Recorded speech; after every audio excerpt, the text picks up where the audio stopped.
Hello everyone, welcome to your professor. ఈ రోజు మనం క్లాస్లో ఎలాస్టిక్ బ్లాక్ స్టోరేజ్ గురించి మనం నేర్చుకుందాం. ఓకేనా? మరి లెట్స్ గెట్ స్టార్టెడ్.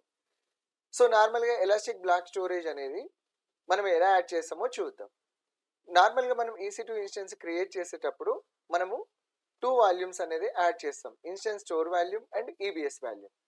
సో వీటి డిఫరెన్షియేషన్ ఏంటి అని అంటే, నార్మల్గా EBS వాల్యూమ్ అనేది పర్సిస్టెంట్, అంటే అది ఎప్పటికీ ఉంటుంది. బట్ ఇన్స్టెన్స్ స్టోర్ అనేది నాన్ పర్సిస్టెంట్, అంటే అది ఎప్పటికీ ఉండదు. సో ఆ డేటా అనేది మనం లాస్ అవ్వచ్చు. సో EBS వాల్యూమ్ అనేది టూ టైప్స్గా కేటగిరైజ్ చేశారు. ఒకటి ఏంటంటే SSD and next one HDD. So SSD అనేది ఈ వాల్యూమ్ అనేది ఇన్పుట్ అవుట్పుట్ ఆపరేషన్స్లో small random input output operations అనేది ఉంటాయి. ఆ తర్వాత HDD వాల్యూమ్ అనేది large and sequential input output ఆపరేషన్స్లో ఈ HDD వాల్యూమ్స్ అనేది మనం యాడ్ చేసుకుంటాం. బూటబుల్ వాల్యూమ్ అనేది SSDలో ఉంటుంది, HDDలో ఉండదు. తర్వాత కాస్ట్ వచ్చి SSD వచ్చి మోడరేట్ అండ్ హైగా ఉంటుంది, బట్ HDD అనేది మాత్రం కొంచెం లోగా ఉంటుంది. సో పర్ఫార్మెన్స్ అట్రిబ్యూట్ అనేది ఎలా చెక్ చేస్తారు అని అంటే, ఇన్పుట్ అవుట్పుట్ పర్ సెకండ్ అనేది SSDలో చూస్తారు, త్రూపుట్ అనేది HDDలో చూస్తారు. సో ఇది ఎక్కడ యూజ్ చేస్తాము అంటే transactional work loads. Okay, transactional database such Oracle, MS SQL, MySQL, so ఇలాంటి వాటిల్లో SSD అనేది మనం యూజ్ చేస్తాం. సో HDD అనేది ఏంటంటే large streaming work loads like big data, data warehousing and long processing work లోడ్స్లో HDD అనేది use చేస్తారు. అలాగే నార్మల్గా దీన్ని SSDని టూ టైప్స్గా మనం కేటగిరైజ్ చేశారు, general purpose SSD and provisional IOPS SSD.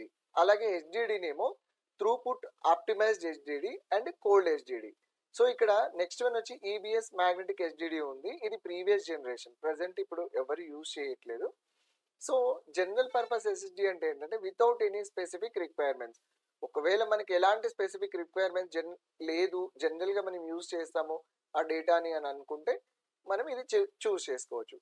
ఒకవేళ అలా కాదు, మనకి కొంచెం పర్ఫార్మెన్స్ లెవెల్లో కొంచెం ఎక్కువగా ఉండాలి అని అనుకున్నప్పుడు మనం ఈ ప్రొవిజనల్ IOPS SSDని యూజ్ చేస్తాం.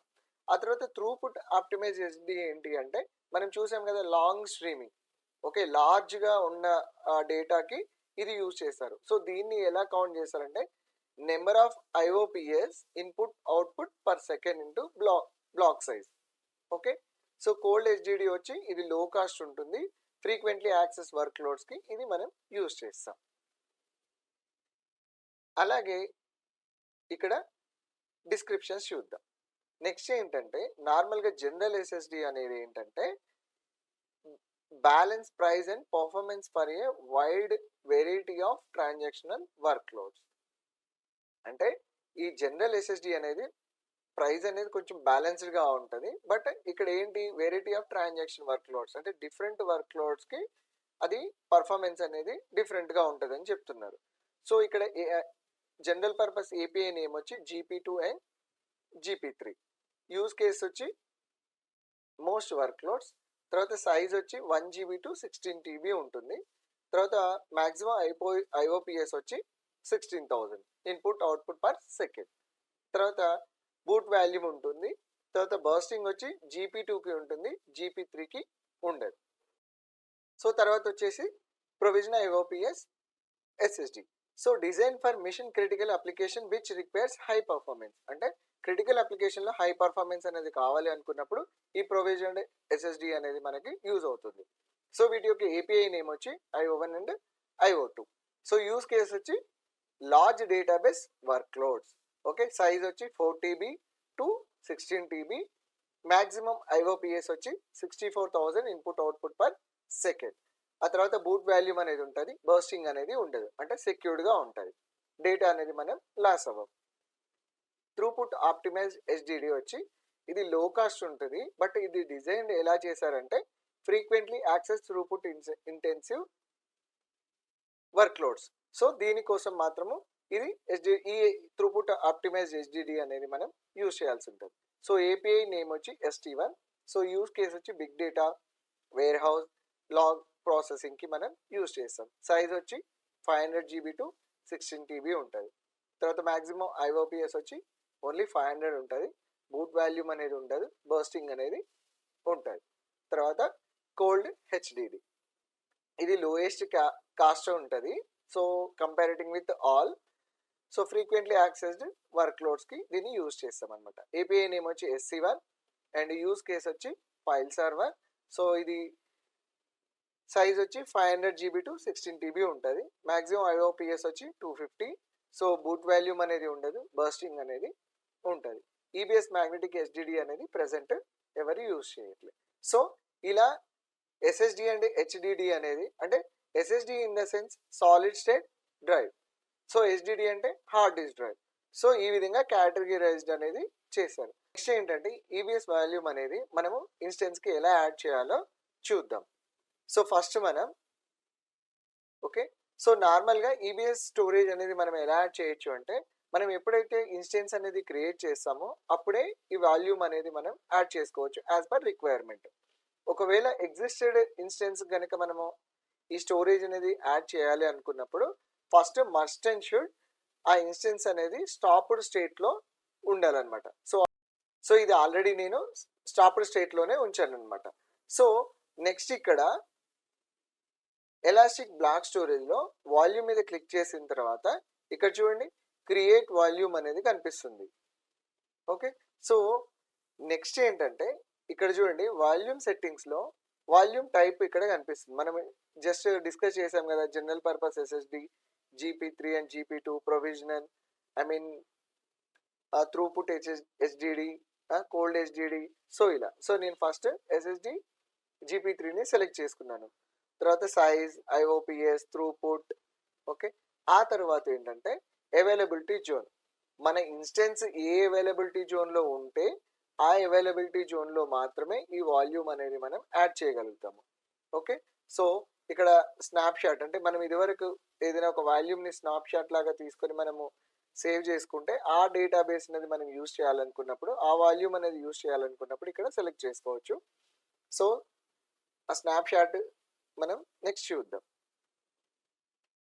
ఓకే, ఏదైనా ట్యాక్స్ ఇవ్వాలంటే అడిషనల్గా ట్యాక్స్ కూడా ఇవ్వచ్చు. So create volume.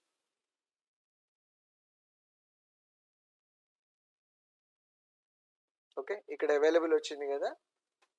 Okay, so దీనికి నేను జస్ట్ ఒక నేమ్ ఇస్తున్నాను, ఇన్ఫ్రా అని. సో ఇప్పుడు మనం మన ఎగ్జిస్టెడ్ ఇన్స్టెన్స్కి ఈ వాల్యూమ్ అనేది ఎలా యాడ్ చేయాలో చూద్దాం. ఓకే, ఇక్కడ యాక్షన్స్లోకి వెళ్ళి అటాచ్ వాల్యూమ్లోకి వెళ్ళి అవైలబిలిటీ జోన్ చూసారు కదా. సో ఇక్కడ మన ఇన్స్టెన్స్ అనేది మనకి అపేర్ అవుతుంది. Okay, so next device name అనేది ఇక్కడ అడుగుతుంది. ఇక్కడ dev/xvdf అని ఇస్తున్నాను.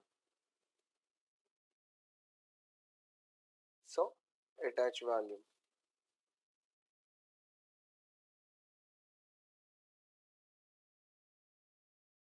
ఓకే,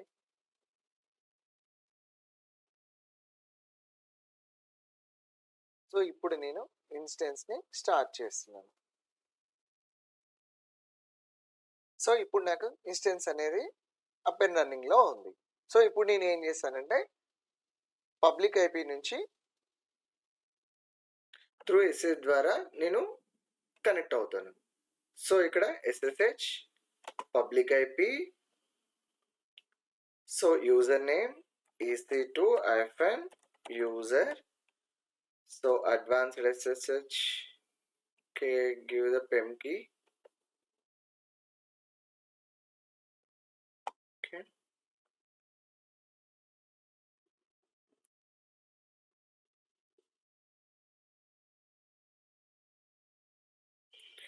ఓకే, సో ఇప్పుడు నేను EC2 ఇన్స్టెన్స్కి కనెక్ట్ అయిపోయాను. సో ఇప్పుడు నేను ఏం చేస్తున్నా అంటే నార్మల్ యూజర్ నుంచి రూట్ యూజర్కి వెళ్తున్నాను, sudo -i. ఓకే, సో ఇప్పుడు ఓకే, సో ఇక్కడ ఏంటి జనరల్గా మనకి ఇన్స్టెన్స్ యొక్క spaces like XVDA2, XVDA1. So ఇవి ఇన్స్టెన్స్ యొక్క స్టోరేజ్ మాత్రమే మనకు కనిపిస్తుంది. Okay, so next fdisk -l. Okay, ఇంకా రిమైనింగ్ ఇంకా వేరే ఎలాంటి బ్లాక్ స్టోరేజ్ కానీ ఎలాంటి స్టోరేజ్ అనేది లేదు. సో ఇప్పుడు మనం బ్లాక్ స్టోరేజ్ అనేది మనం క్రియేట్ చేసుకుందాం. ఓకే, సో ఇప్పుడు ఏం చేద్దామంటే fdisk /dev/xvdf. Okay, so next ఇక్కడ n. సో మనకు ప్రైమరీ కావాలి ఆర్ ఎక్స్టెండర్ కావాలని అడుగుతుంది. So primary. Next partitions 1 to 4, default or 1. So మనం 2. Okay, so first selector enter enter. So ఫైనల్గా w. సో ఇక్కడ మనకి ఒకసారి చెక్ చేద్దాం.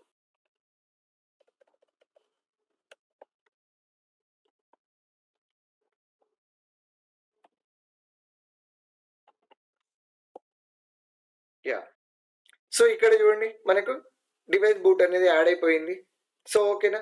ఆ తర్వాత నెక్స్ట్ ఏంటంటే మనము file system mkfs.ext4/dev. Okay, XVDF2.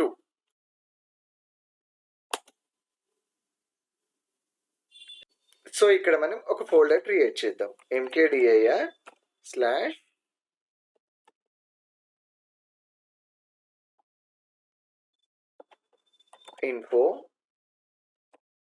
Okay, ఒక క్రియేట్ అయిపోయింది. నెక్స్ట్ ఇది ఏం చేద్దామంటే mont/dev XVDF2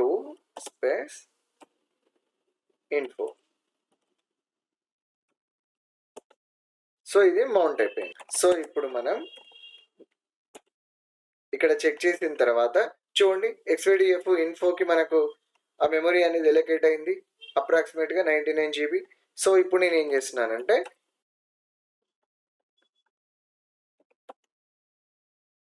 సో ఇన్ఫోలోకి వెళ్ళాను. సో ఇక్కడ నేను touch F1, F3, F2, F4. So ఇలా ఫైల్స్ అనేది క్రియేట్ చేశాను. సో ఇక్కడ చూడండి నా ఫైల్స్ అన్ని కనిపిస్తాయి. ఓకే, సో ఈ విధంగా మనం ఎలాస్టిక్ బ్లాక్ స్టోరేజ్ అనేది మనం యాడ్ చేసుకోవచ్చు. సో నెక్స్ట్ ఎలా రిలీజ్ చేయాలో చూద్దాం. సేమ్ మనకి ఇన్స్టెన్స్ని స్టాప్ చేసుకొని ఆ బ్లాక్ స్టోరేజ్ని మనం ఎలా తీసేయచ్చు అనేది చూద్దాం మనం. సో ఇన్స్టెన్స్ని బ్లాక్ చేసుకొని స్టాప్ చేసుకొని సో స్టాప్ అయిపోయింది. Next volumes.